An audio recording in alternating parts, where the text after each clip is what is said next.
السلام علیکم ورحمۃ اللہ وبرکاتہ۔ ان الحمد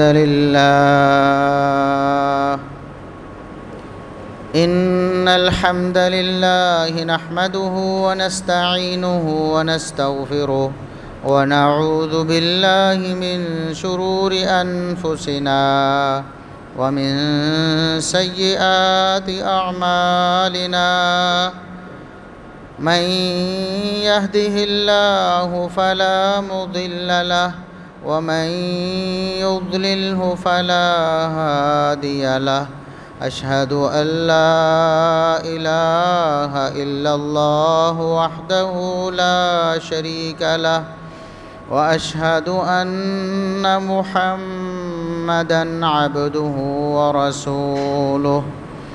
اللهم صل على محمد وعلى آل محمد كما صليت على إبراهيم وعلى آل إبراهيم إنك حميد مجيد۔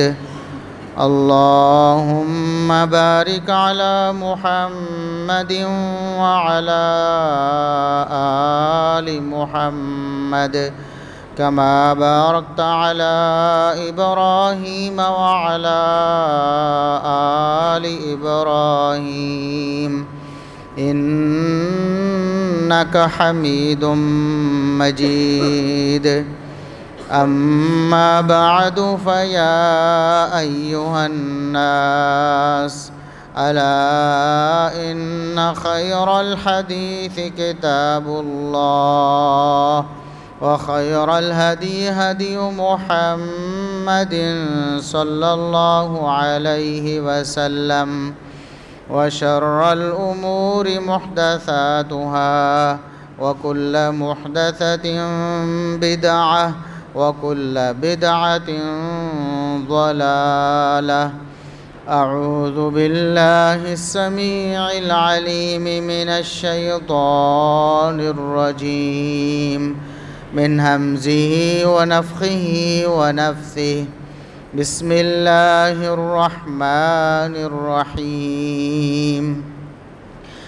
أم نجعل الذين آمنوا وعملوا الصالحات كالمفسدين في الأرض، أم نجعل المتقين كالفجار۔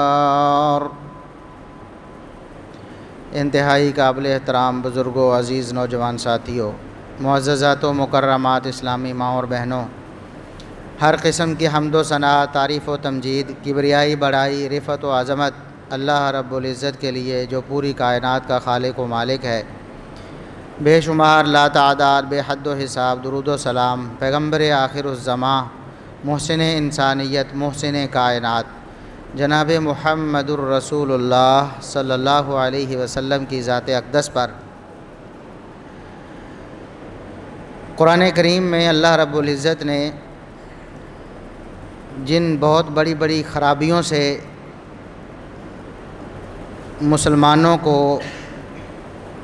دور رہنے کا حکم دیا ہے، ان میں سے ایک فتنہ و فساد ہے۔ فتنہ و فساد کسی بھی معاشرے کے لیے زہر قاتل ہے، اور اللہ رب العزت نے صرف فتنے کا جو لفظ ہے اس کو قتل سے بھی بڑا جرم قرار دیا۔ آپ کسی کو جان سے نہ ماریں، لیکن معاشرے میں فتنہ کھڑا کر دیں تو سمجھیں کہ آپ نے پورے معاشرے کو تباہ و برباد کر دیا ہے، گویا ان کا خون بہا دیا ہے۔ بلکہ اللہ رب العزت نے دو مقامات پر تو فتنے کو قتل سے بڑا جرم قرار دیا، فرمایا والفتنۃ اشد من القتل۔ فتنہ و فساد جو ہے وہ قتل سے بھی بڑا جرم ہے، اور دوسری جگہ فرمایا والفتنۃ اکبر، کہ فتنہ و فساد جو ہے وہ قتل سے بڑی خرابی ہے۔ تو جس معاشرے میں بھی فتنہ و فساد پیدا ہوتا ہے وہ معاشرہ تباہ و برباد ہو جاتا ہے۔ فتنہ و فساد پیدا ہونے کی بہت سی وجوہات ہوتی ہیں، ہم روزمرہ اپنی زندگی میں مشاہدہ کرتے ہیں، اور آج ہمارا یہ جو دور ہے آپ سنتے ہیں، بولتے ہیں، لکھتے ہیں، پڑھتے ہیں کہ یہ پرفتن دور ہے۔ پرفتن دور ہونے کا مطلب یہ ہے کہ اس دور میں فتنہ و فساد بہت زیادہ ہے۔ اس فتنہ و فساد کے اسباب بھی بہت زیادہ ہیں، اور اس کے نتیجے میں فتنہ و فساد بہت زیادہ پیدا ہوتا ہے۔ ابھی ہمارے ملک میں پچھلے دنوں ناموس صحابہ و اہل بیت بل کی بات ہو رہی تھی، اسے قومی اسمبلی میں پیش کیا گیا، وہاں سے منظور کروایا گیا، پھر اس کو سینٹ میں پیش کیا گیا، وہاں سے منظور کروایا گیا، اور اس کے بعد اسے بھیجا گیا صدر کے پاس، صدر مملکت کے پاس، کہ وہ سائن کریں گے تو وہ قانون کی حیثیت اختیار کر جائے گا۔ ہمارے ہاں بڑا واویلا ہوتا ہے جی، پاکستان میں اقلیتوں کے حقوق کا تحفظ نہیں کیا جاتا۔ اقلیت کہتے ہیں ایسے لوگوں کو جن کی تعداد بہت کم ہو، اس کے مقابلے میں اکثریت ہے۔ اکثریت اور اقلیت یہ ہر معاشرے میں اس طرح کی مثالیں ہوتی ہیں۔ مسلم معاشرہ ہوگا تو وہاں غیر مسلم اقلیت میں ہوں گے، غیر مسلم معاشرہ ہوگا تو وہاں مسلمان اقلیت میں ہوں گے۔ آپ نے دیکھا پچھلے دنوں سویڈن میں جو کچھ ہوا، وہاں مسلمان اقلیت میں ہیں، مسلمان کم ہیں اور ان کے مقابلے میں دوسرے لوگ زیادہ ہیں، اور انہوں نے وہاں پر نعوذ باللہ قرآن کریم کو جلانے کی ناپاک جسارت کی۔ ایسی جسارت کہ نہ صرف وہاں کے مسلمان بلکہ پوری دنیا کے مسلمانوں کا دل ٹوٹا، ان کے جذبات مجروح ہوئے۔ لیکن آپ دنیا میں کہیں ایک بھی مثال سرکاری سطح پر ایسی پیش نہیں کر سکتے کہ کسی ملک نے کہا ہو کہ سویڈن نے اقلیتوں کے حقوق کا تحفظ نہیں کیا ہے، یا سویڈن میں اقلیتوں کے حقوق پامال کیے جا رہے۔ ساری دنیا نے دیکھا، لائیو دیکھا، اپنی آنکھوں سے دیکھا کہ مسلمانوں کے جذبات کو کس طرح مجروح کیا گیا۔ اسے کہتے ہیں فتنہ و فساد۔ اب ظاہر ہے کہ مسلمان اشتعال میں ہیں، بے بس ہیں، نہ وہاں کا قانون ان کا ساتھ دیتا ہے، نہ دنیا میں جو نام نہاد قوتیں ہیں، یونائٹڈ نیشنز، اقوام متحدہ جسے کہتے ہیں، یا دیگر جتنے بھی اس طرح کے ادارے عالمی طور پر بنائے گئے ہیں، ان میں سے کسی نے بھی مسلمانوں کی اس تکلیف کا مداوع نہیں کیا۔ کوئی ایک بھی مثال پیش نہیں کی جا سکتی کہ جہاں مسلمانوں کو اقلیت مان کر ان کے حقوق کا ڈھنڈورا پیٹا گیا ہو۔ پاکستان میں صحابہ کرام رضوان اللہ علیہ مجمعین کو ماننے والے اہل سنت اور سنی اکثریت میں ان کی تعداد بہت زیادہ ہے، اس کے مقابلے میں روافض دشمنان صحابہ بہت کم ہیں۔ اس کے باوجود بھی آپ دیکھیں 2 ایوانوں سے ایک بل پاس ہو گیا، ابھی تک دستیاب معلومات کے مطابق صدر پاکستان نے اس پر دستخط نہیں کیے اور اس نے باقاعدہ قانون کی حیثیت اختیار نہیں کی۔ افواہیں یہ بھی ہیں کہ بہت سے بل صدر پاکستان نے واپس بھیجے ہیں، انہی میں سے یہ بل بھی ہے، ابھی اس کی تصدیق نہیں ہوئی۔ اور آپ دیکھتے ہیں محرم الحرام کا مہینہ آتا ہے، اب آپ کے سامنے ابھی گزرا ہے، کیا کچھ نہیں ہوا۔ یہ اقلیت ہیں اور ان کے وہ حقوق جو بنتے بھی نہیں ہیں، راستوں کو بند کرنا، لوگوں کو تکلیف اور اذیت میں مبتلا کرنا، پھر لاؤڈ سپیکرز پر، سوشل میڈیا پر لکھ کر بول کر ایسے جملے ایسے کلمات جو اکثریت کے جذبات کو مجروح کرتے ہیں ان کا پرچار کرنا، یہ سارا کچھ ہے، لیکن کسی کو خیال نہیں آیا کہ پاکستان میں اکثریت کے حقوق پر ڈاکہ ڈالا جا رہا ہے، اور یہ بل جو کہ صحابہ اور اہل بیت دونوں کے نام سے بنا ہے، دونوں کی ناموس کے تحفظ کے لیے بنا ہے، اس کے خلاف ایک پوری لابی ہے جو ایک منظم کوشش کر رہی ہے کہ اس بل کو پاس نہ ہونے دیا جائے، اور اس کے بل کے خلاف آوازیں بلند کی جا رہی۔ کہا یہ جا رہا ہے کہ دیکھیں جی، صحابہ کرام رضوان اللہ علیہم اجمعین کے نام پہ اس بل کو منظور کیا گیا ہے، اصل میں یہ لوگ ایسے لوگوں کو صحابہ بنانا چاہتے ہیں جو صحابہ ہے ہی نہیں۔ یہ ایک اعتراض کیا گیا ہے ان کے بڑے بڑے ذاکرین کی طرف سے، ان کے بڑے بڑے ذمہ داروں کی طرف سے، کہ اصل میں یہ کچھ غیر صحابہ لوگوں کو صحابی بنا کر ان کا بھی ادب کروانا چاہتے ہیں۔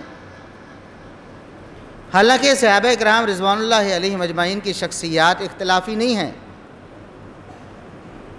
سارے مسلمان جانتے ہیں اور مانتے ہیں کہ ہم جن صحابہ کی بات کر رہے ہیں، ابو بکر کی، عمر کی، عثمان کی، علی کی، طلحہ و زبیر، عشرہ مبشرہ، بدر والے، احد والے، بیت رضوان والے، فتح مکہ والے، اور ان میں سے بھی جن صحابہ کرام کے خلاف زہریلا پروپیگنڈا کیا جاتا ہے ان کی تعداد بہت کم ہے، یعنی آپ کہیں 10 یا 20، زیادہ سے زیادہ 10 سے لے کر 20 تک تعداد ہے جن کا نام لے کر گالی گلوچ کیا جاتا ہے، صاف طور پر مسلمانوں کے جذبات کو مجروح کیا جاتا ہے۔ آپ ہمارے ساتھ بیٹھیں اور ہمیں بتائیں کہ ان کی صحابیت میں کس کو شک ہے؟ کون ہے بدبخت جو ابو بکر صدیق کو صحابی نہیں مانتا؟ کون ہے بدبخت جو عمر بن خطاب کو صحابی نہیں مانتا؟ اور کون ہے بدبخت جو عثمان ذو النورین کو صحابی نہیں مانتا؟ کون بدبخت ہے جو سیدنا ابو سفیان اور سیدنا معاویہ کو صحابی نہیں مانتا؟ کون ہے جو عشرہ مبشرہ کو صحابہ نہیں مانتا؟ پھر یہ جو آواز بلند کی جا رہی ہے یہ فتنہ و فساد ہے، یعنی یہ چاہتے ہیں کہ پاکستان میں صحابہ کرام رضوان اللہ علیہم اجمعین کے خلاف طوفان بدتمیزی برپا رہے، اور اس کے نتیجے میں پھر قتل و غارت، خون خرابہ ہوتا رہے۔ اب سویڈن میں جو کچھ ہوا تھا، ظاہر ہے کہ وہاں کے مسلمان اور پوری دنیا کے مسلمان ان کے دل زخمی ہیں۔ سرکاری سطح پر اس کو روکنے کی بجائے اس کو پروموٹ کیا گیا، اس کو عدالت سے اجازت دی گئی، اور اس کے مقابلے میں ایک مسلمان نوجوان نے عدالت سے باقاعدہ اجازت لے لی کہ میں بائبل کو جلانا چاہتا ہوں، اس کو باقاعدہ اجازت مل گئی، لیکن اس نے پوری دنیا کے سامنے یہ ثابت کیا کہ مسلمان ہمیشہ پرامن لوگ ہیں، مسلمان فتنہ و فساد نہیں چاہتے، مسلمان کسی کی دل آزاری نہیں چاہتے۔ اس نے اس اجازت نامہ لینے کے بعد دنیا کو بتایا کہ مجھے سرکاری اجازت نامہ مل گیا ہے، میں سرکاری سرپرستی میں بائبل کو جلا سکتا ہوں، لیکن میں چونکہ مسلمان ہوں، میں ان محمد الرسول اللہ صلی اللہ علیہ وسلم کو ماننے والا ہوں جنہوں نے اس طرح کی خباثتوں کی کبھی اجازت نہیں دی۔ تو دیکھیں فتنہ و فساد کرنے والا کون ہے۔ یہاں بھی اہل سنت میں سے کوئی ایک شخص ایسا بطور مثال، ایک خطیب ایسا پیش نہیں کیا جا سکتا، ایک عالم ایسا پیش نہیں کیا جا سکتا، ایک شیخ الحدیث ایسا پیش نہیں کیا جا سکتا۔ پورے پاکستان کا اگر آپ جائزہ لے لیں، پورے پاکستان، ایک معتبر عالم ایسا نہیں ہے جس نے اہل بیت میں سے کسی کی شان میں کبھی توہین یا گستاخی کی ہو، ایک عالم ایسا پیش نہیں کر سکتا۔ تو فتنہ فساد کہاں سے برپا ہوتا ہے؟ اہل بیت نبی کریم صلی اللہ علیہ وسلم کی ازواج مطہرات اور آپ کے دیگر رشتہ دار، جن میں سیدنا علی، سیدہ فاطمہ، حسنین کریمین رضی اللہ عنہم اجمعین بھی شامل ہیں، اور آپ کے دیگر رشتہ دار بھی شامل ہیں، کوئی سنی مسلمان ان کی شان میں گستاخی یا توہین کا سوچ بھی نہیں سکتا۔ پھر جو لوگ اس بل کے خلاف ہیں، اگر کوئی شخص بدبخت دنیا میں چند ایک ایسے نمونے موجود ہیں، اور یہ بھی اللہ رب العزت کی حکمت ہے نا کہ باطل کو بھی تو ان کا چہرہ دکھانا ہوتا ہے، اور وہ چہرہ اسی طرح نظر آ سکتا ہے کہ ایسے چند نمونے پوری دنیا میں چند ایک ہیں، جو کہ سیدنا علی رضی اللہ عنہ، سیدہ فاطمہ رضی اللہ عنہا، حسنین کریمین رضی اللہ عنہم اجمعین کو اہل بیت نہیں مانتے۔ آپ حیران ہوں گے کہ جن کو یہ ہمیشہ کوستے رہتے ہیں، جن کو گالیاں دیتے ہیں، جن اہل سنت کو یہ نعوذ باللہ اہل بیت کا گستاخ کہتے ہیں، وہ ان کو اہل بیت مان کر ان کا ادب اور احترام لازم مانتے ہیں۔ لیکن دوسری طرف ایسے لوگ ہیں، آپ نے سنا ہوگا جاوید احمد غامدی صاحب کا۔ جناب غامدی صاحب ان چاروں افراد کو، سیدنا علی رضی اللہ عنہ کو، سیدہ فاطمہ رضی اللہ عنہا کو، حسنین کریمین رضی اللہ عنہما کو، ان چاروں کو وہ اہل بیت مانتے۔ وہ صاف کہتے ہیں کہ بیٹی اہل بیت نہیں ہو سکتی، داماد اہل بیت نہیں ہو سکتا، نواسے اہل بیت نہیں ہو سکتے۔ ہم سوال کرتے ہیں ان فتنہ و فساد کے پروردہ لوگوں کو کہ بتاؤ، اگر تم یہ کہتے ہو کہ یہ بل جو صحابہ کرام کی ناموس کے تحفظ کے لیے اور اہل بیت کی ناموس کے تحفظ کے لیے بنایا گیا ہے، اس کا مقصد یہ ہے کہ جو صحابہ نہیں ہیں ان کو صحابہ بنا دیا جائے، تو پھر اگر غامدی صاحب آپ سے کہیں کہ آپ جو اہل بیت کا نام لیتے ہو، آپ اس لیے لیتے ہو کہ جو اہل بیت نہیں ہیں ان کو اہل بیت بنا دو، پھر آپ کے پاس جواب کیا ہوگا؟ دنیا میں اگرچہ کچھ لوگ ایسے ہیں، لیکن رافضیوں کے مقابلے میں ایسے بدبخت بھی ہیں کہ رافضی اگر صحابہ کی صحابیت کا انکار کرتے ہیں تو وہ بدبخت اہل بیت کے اہل بیت ہونے کا بھی انکار کرتے۔ پھر فیصلہ کیسے ہوگا؟ پھر فتنہ و فساد ختم کیسے ہوگا؟ کوئی اٹھے گا؟ پاکستان میں غامدی صاحب کے ماننے والوں کی تعداد بھی بہت زیادہ ہے، ہزاروں سے بڑھ کے لاکھوں میں ہے۔ وہ غامدی صاحب کے بتائے ہوئے اصول کے مطابق ان چاروں بزرگ ہستیوں کو اہل بیت میں شامل نہیں سمجھتے، تو کیا وہ بھی یہ دعویٰ کر سکتے ہیں کہ اہل بیت کا یہ جھوٹا نام لیتے ہیں اس لیے کہ اہل بیت جو نہیں ہے ان کو اہل بیت بنایا جا سکے؟ فتنہ فساد کی جڑ سمجھیں کہاں ہے۔ اور ابھی ہمارے پاکستان میں، ملک میں، ابھی جڑاوالا میں جو واقعہ رونما ہوا ہے، قرآن کریم کے اوراق کی بے حرمتی کی گئی، ہمارے دین اسلام کی، ہمارے نبی کریم صلی اللہ علیہ وسلم کی توہین کی گئی سرے بازار، اور اس پر پھر کچھ لوگوں نے اشتعال میں آ کر ایسا کام کیا جس کی قطعاً حمایت نہیں کی جا سکتی۔ مثال کے طور پر ان کے چرچ کو جلا دیا، ان کے گھروں کو ڈھا دیا، جلانے کی کوشش کی، عیسائی آبادی پر حملہ کرنے کی کوشش کی۔ آپ کو پورے پاکستان میں ایک عالم ایسا نہیں ملے گا، ایک عالم، نام لیں ایک معتبر عالم کسی بھی مکتبہ فکر سے ہو جس نے اس کام کی تائید کی ہو یا جو کہتا ہو کہ وہ جو ہوا اچھا ہوا۔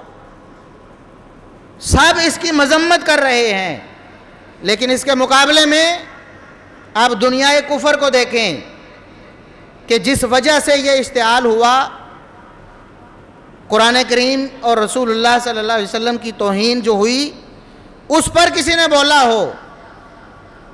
اب اقلیت کے نام پہ سیاست کر رہے ہیں، دنیا کی بہت سی قوتیں سیاست کر رہی کہ پاکستان میں اقلیتوں کے حقوق کو تحفظ حاصل نہیں ہے، حالانکہ خود اخبارات یہ بیان کر رہے ہیں۔ آج بھی آپ اخبار اٹھا کے دیکھیں، آج کا تازہ اخبار، کل کا اخبار، خود عیسائی پادری نے بول کر کہا ہے کہ مسلمان آبادی میں بہت سے ایسے لوگ تھے جنہوں نے ہماری عیسائی آبادی کو بچانے میں کردار ادا کیا. کئی مسلمانوں نے اپنے گھروں کے دروازے کھول کر عیسائی عورتوں کو اپنے گھروں میں پناہ دی اور ان کی جان اور ان کی آبرو کے تحفظ کا ذمہ اٹھایا. یہ مسلمان تھے، لیکن منافقت دیکھیں کہ مسلمانوں کے اس قابل تحسین عمل کی تحسین نہیں ہو رہی. پروپیگنڈا ایک ہی کیا جا رہا ہے کہ مسلمانوں کے ہاں اقلیتوں کے حقوق کا تحفظ نہیں ہے، جبکہ خود سویڈن میں جو کچھ ہوا، اس سے پہلے ڈنمارک میں جو کچھ ہوا، اس سے پہلے دیگر مغربی اور دیگر ممالک میں جو کچھ ہو رہا ہے، وہ صریحاً مسلمانوں کے حقوق کی پامالی تھی،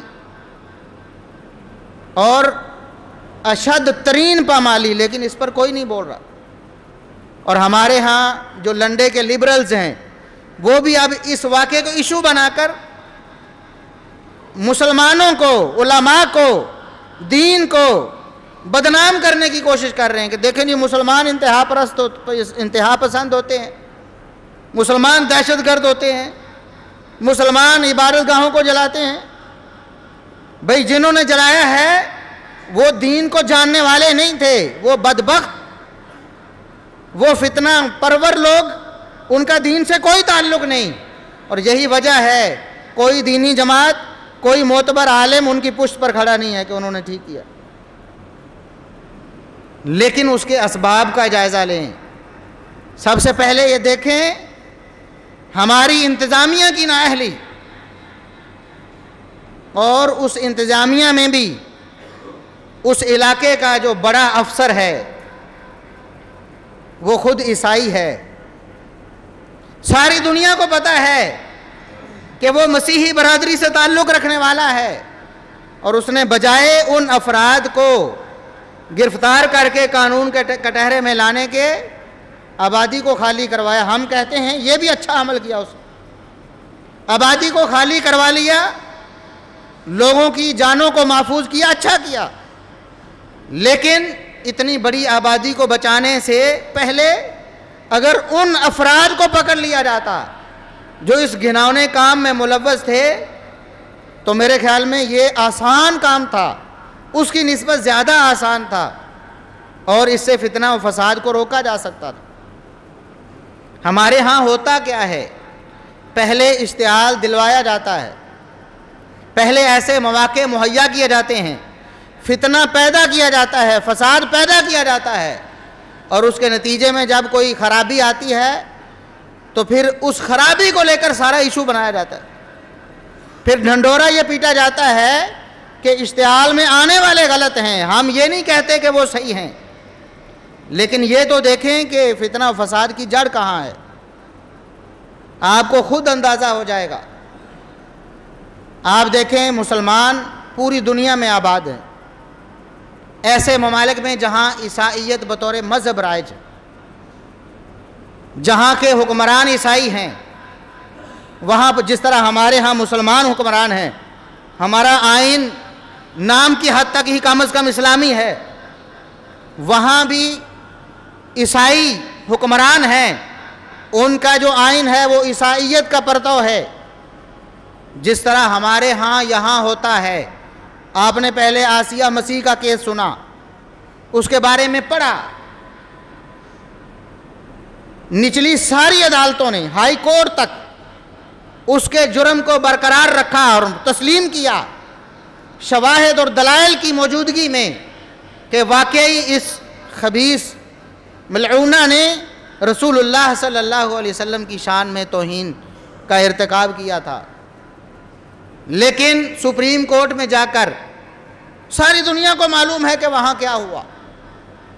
ہمارا چیف جسٹس پہلے سے طے کر کے آیا تھا، باہر بیٹھ کے ہمارے حکمران طے کر کے آئے تھے کہ آپ بے فکر ہو جائیں. اس کی فوٹیجز بعد میں دنیا نے دیکھی، سوشل میڈیا پہ وائرل ہوئی، کہ باقاعدہ طور پر غیر مسلم حکمرانوں کو یہ تسلی کرائی گئی کہ آپ بے فکر ہو جائیں، آپ کی خاتون کو کچھ نہیں ہونے دیں گے، ہم اس کو بحفاظت باہر بھیجیں.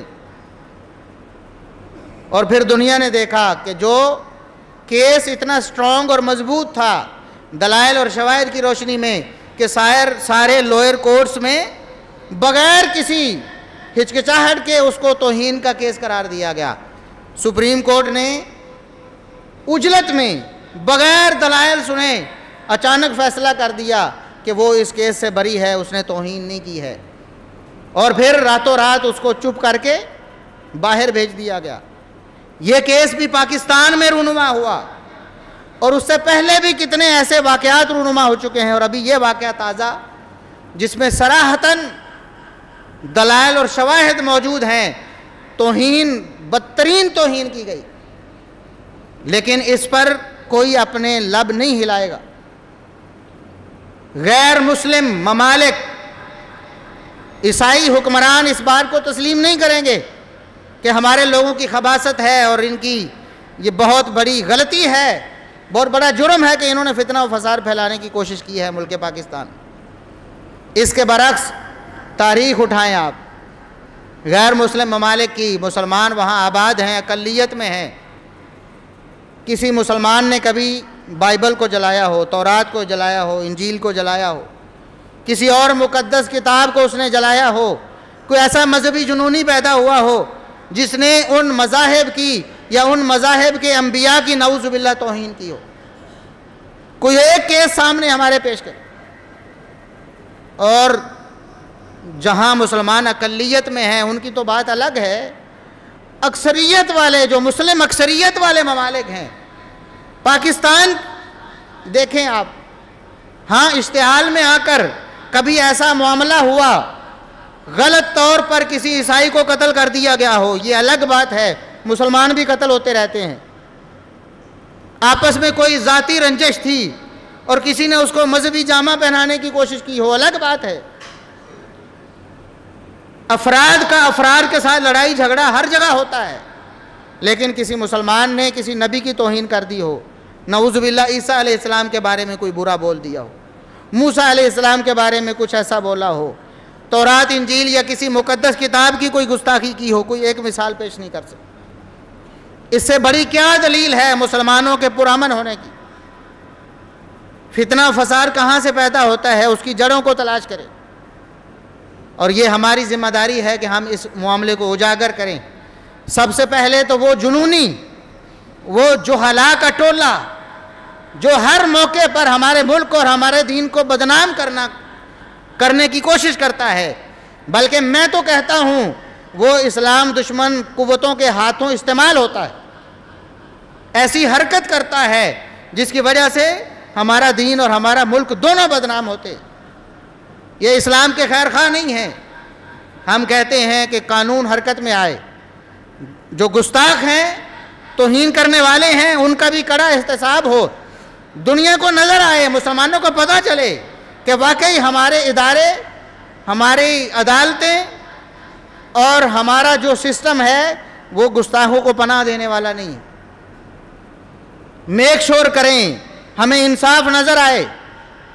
اور پھر جو ایسے لوگ ہیں جو اس موقع سے فائدہ اٹھا کر بجائے اس کے کہ مسلمانوں کو ہمدردی حاصل ہوتی, مسلمانوں کو امن پسند اور صلح جو سمجھا جاتا, اس موقع پر مسلمانوں کو بدنام کرتے ہیں, قانون کو اپنے ہاتھ میں لیتے ہیں. ان کا بھی کڑا احتساب کیا جائے, ان کو بھی قرار واقعی سزا دی جائے, اور گستاخوں کو بھی اور مفسدین کو بھی ایسی عبرتناک مثال بنا دیا جائے کہ آئندہ اس ملک پاکستان میں نہ کوئی توہین کرنے کا سوچے اور نہ کوئی قانون کو ہاتھ میں لینے کا سوچے.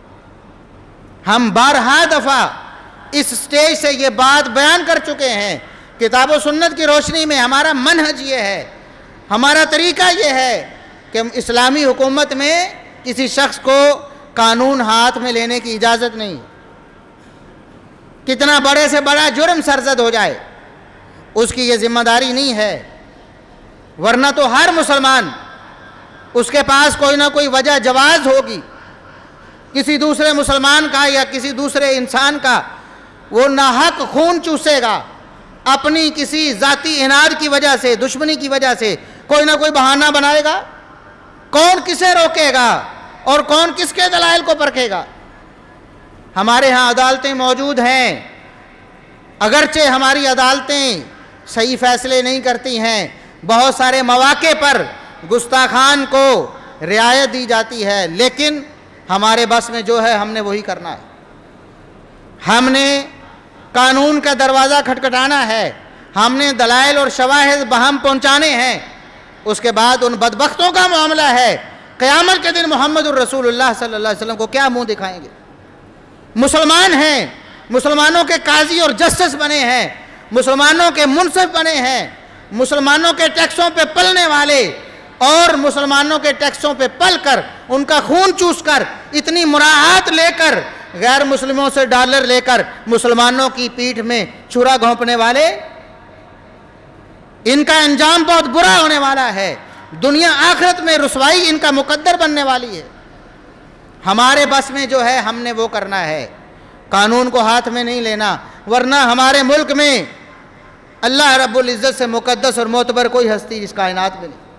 اللہ رب العزت کی توہین گستاخی ہوتی ہے، اللہ رب العزت کے ساتھ شرک کیا جاتا ہے، اللہ رب العزت کے بارے میں ایسے ایسے غلیظ اور برے کلمات ادا کیے جاتے ہیں، آپ تصور بھی نہیں کر سکتے۔ نعوذ باللہ نعوذ باللہ، گورکھ دھندا تک کہا جاتا ہے، نعوذ باللہ نعوذ باللہ، ایسے ایسے برے کلمات اللہ رب العزت کے بارے میں۔ کوئی مسلمان اٹھے اور کہے کہ میں اللہ کی توہین کا بدلہ لینے چلا ہوں۔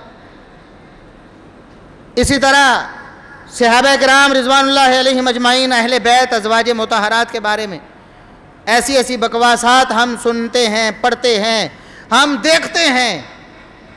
کیا ہر شخص گن اٹھائے اور فیصلہ کرنے چلا جائے؟ نہیں، عوام کے ہاتھ میں اگر قانون دے دیا جائے اس سے اصلاح نہیں ہوگی بلکہ دنگا فساد ہوگا۔ اس لیے ہم ہمیشہ پرامن رہنے کی دعوت دیتے ہیں اور ہمارا یہی منہج ہے، ہم اسی کی تبلیغ کرتے ہیں، لیکن اس کے ساتھ ساتھ ہم ذمہ داران جو ہمارے ملک اور ہماری قوم کے ذمہ داران، جن کے ہاتھ میں اللہ نے اقتدار اور اختیار دے دیا ہے، ان کو ہم جھنجھوڑنا چاہتے ہیں کہ آپ اپنی آخرت کو یاد کریں، دنیا سے آپ نے چلے جانا ہے، مر جانا ہے۔ بڑے بڑے حکمران اور بڑے بڑے مقتدر لوگ اس دنیا میں آئے، فرعون، حامان جیسے، قارون جیسے، دنیا سے جب گئے خالی ہاتھ گئے ہیں، ان کو دنیا کی دولت نے، عہدے اقتدار نے کوئی فائدہ نہیں دیا۔ ہمارے اس ملک کی تاریخ اٹھا کے دیکھیں، بڑے بڑے حکمران آئے، آج دنیا سے چلے گئے ہیں، ان کے پلے کیا ہے؟ زیادہ سے زیادہ ان کا کوئی وارث بیٹھا ہے، ان کی اس دولت پر جو انہوں نے حرام سے کمائی، جو انہوں نے ملک و قوم اور دین کو بیچ کر کمائی، اس سے مزے اڑانے والے ان کی اولاد اور ان کے خاندان کے لوگ ہیں، وہ اللہ کے ہاں اس کو بھگت رہے ہیں۔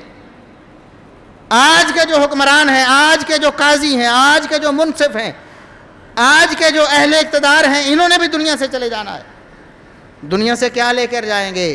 قرآن سے بے وفائی، محمد الرسول اللہ صلی اللہ علیہ وسلم سے بے وفائی، بے رخی لے کر جائیں گے۔ ہمارے ملک سے دغا اور فراڈ اور فساد اور دنگا کرانے کا کریڈٹ لے کر دنیا سے جائیں گے۔ انہیں اپنی ذمہ داری کو سمجھنا ہوگا، اور ہمیں اپنے جو نمائندے ہیں، جن کو ہم ووٹ دیتے ہیں، جن کو ہم ایوانوں میں بھیجتے ہیں، ان کو ہمیں ان سے مطالبہ کرنا ہوگا کہ آپ اپنی ذمہ داریاں کیوں ادا نہیں کرتے۔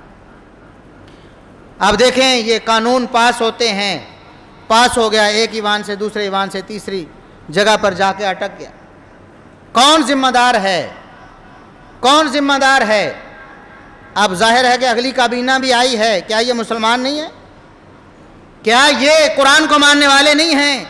کیا یہ صحابہ کو ماننے والے، کیا اہل بیت کو ماننے والے نہیں ہیں؟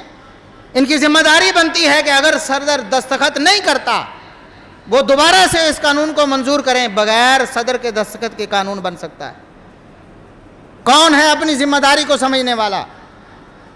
نہ ہم عوام اپنی ذمہ داریوں کو سمجھتے ہیں۔ ہم ووٹ دیتے وقت، ہم کسی کو منتخب کرتے وقت اپنی برادری دیکھ رہے ہوتے ہیں، کوئی مال دولت دیکھ رہا ہوتا ہے، کوئی گلی سڑک دیکھ رہا ہوتا ہے، کوئی ترقیاتی کاموں کو دیکھ رہا ہوتا ہے۔ ہماری ترجیح اگر دین بن جائے، ہماری ترجیح اگر اسلام بن جائے، اگر محمد الرسول اللہ صلی اللہ علیہ وسلم کی ناموس ہماری ترجیح بن جائے، سوال ہی پیدا نہیں ہوتا کہ ان حالات سے ہم دوچار ہوں جن حالات سے آج ہم دوچار۔ امت مسلمہ بطور مجموعی اور ہمارا یہ ملک پاکستان آج آہستہ آہستہ تنزلی کی طرف جا رہا ہے، ذلت کی طرف جا رہا ہے، معاشی طور پر، معاشرتی طور پر، ہر اعتبار سے۔ وجہ کیا ہے؟ ہم نے دیکھا ہی نہیں، ہم نے سمجھا ہی نہیں۔ نہ حکمران اپنی ذمہ داریوں کو پورا کرتے ہیں اور نہ ہم عوام اپنی ذمہ داریوں کو پورا کرتے ہیں۔ اللہ سے دعا ہے کہ اللہ رب العزت ہمیں ہر قسم کے فتنے اور فساد سے محفوظ فرمائے۔ اللہ رب العزت ہمارے اس ملک کو اور پوری اسلامی دنیا کو اللہ رب العزت امن عطا فرمائے، اللہ رب العزت خوشحالی اور ترقی عطا فرمائے۔ وآخر دعوانا ان الحمد للہ رب العالمین۔